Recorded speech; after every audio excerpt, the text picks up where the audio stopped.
একজন চাওয়ালা যদি দেশের প্রধানমন্ত্রী হতে পারে তাহলে আমি কেন পারবো না? একটা ছেলে যে জঞ্জাল সাফ করার কাজ করত আর সে যদি বিশ্বের অন্যতম ক্রিকেটার হয়ে দেখাতে পারে তাহলে আমি কেন পারবো না? একটা মানুষ কোনো ডিগ্রি ছাড়াই শুধুমাত্র পেট্রোল পাম্পে কাজ করে ইন্ডিয়ার বেস্ট বিজনেসম্যান হতে পারে তাহলে আমি কেন পারবো না?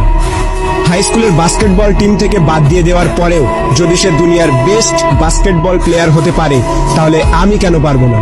কিছু লোক কলেজ ড্রপ আউট করার পর নিজের কোম্পানিতেই কলেজের টপারদের হায়ার করতে পারে তাহলে আমি কেন পারবো না?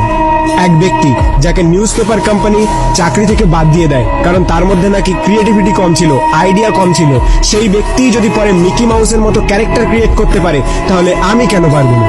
একটা মানুষ যার গার্লফ্রেন্ড তার সাথে ব্রেকআপ করে নেয় এবং তাকে সমস্ত সোশ্যাল সাইট থেকে ব্লক করে দেয়, কিন্তু সেই ব্যক্তি পরে দুনিয়ার সব থেকে বড় সোশ্যাল নেটওয়ার্কিং সাইট ফেসবুক বানিয়ে দিতে পারে তাহলে আমি কেন পারবো না?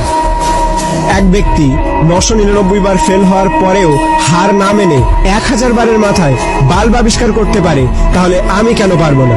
দুবার বিজনেসে ফেল হওয়ার পরে ডিপ্রেশনে গিয়ে পরপর 8 বার ইলেকশনে হেরে গিয়ে 9 বারের মাথায় আমেরিকার প্রেসিডেন্ট হতে পারে তাহলে আমি কেন পারবো না? এক ব্যক্তি যাকে নিজের কোম্পানি থেকে তাড়িয়ে দেওয়ার পরেও যদি অ্যাপেলের মতো কোম্পানি গড়ে তুলতে পারে তাহলে আমি কেন পারবো না?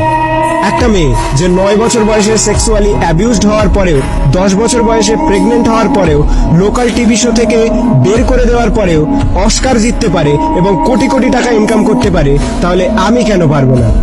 একটা জবলেস মেয়ে যার স্বামী তাকে ডিভোর্স দিয়ে দেয় এবং 3 বছরের বাচ্চাটিকে মানুষ করার দায়িত্ব তার উপরে চলে আসে, ডিপ্রেশনে যাওয়ার পরেও ওয়ার্ল্ডের সব থেকে বিখ্যাত নোভেল সিরিজ অর্থাৎ হ্যারি পটার লিখে ফেলে, যার ফলে সে কোটি কোটি টাকা ইনকাম করছে, তার একদিনের ইনকামে একটি ল্যাম্বরগিনি কেনা যাবে।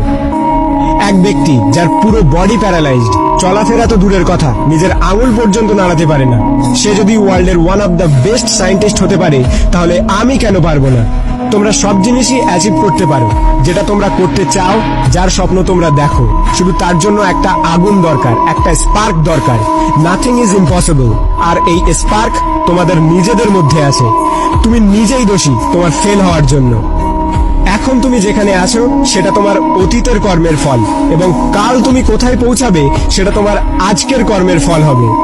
আমার তরফ থেকে সবাইকে অল দ্য বেস্ট। যদি ভিডিওটি ভালো লাগে তাহলে লাইক করো, শেয়ার করো, আর তোমার মতামত কমেন্ট করে জানাও।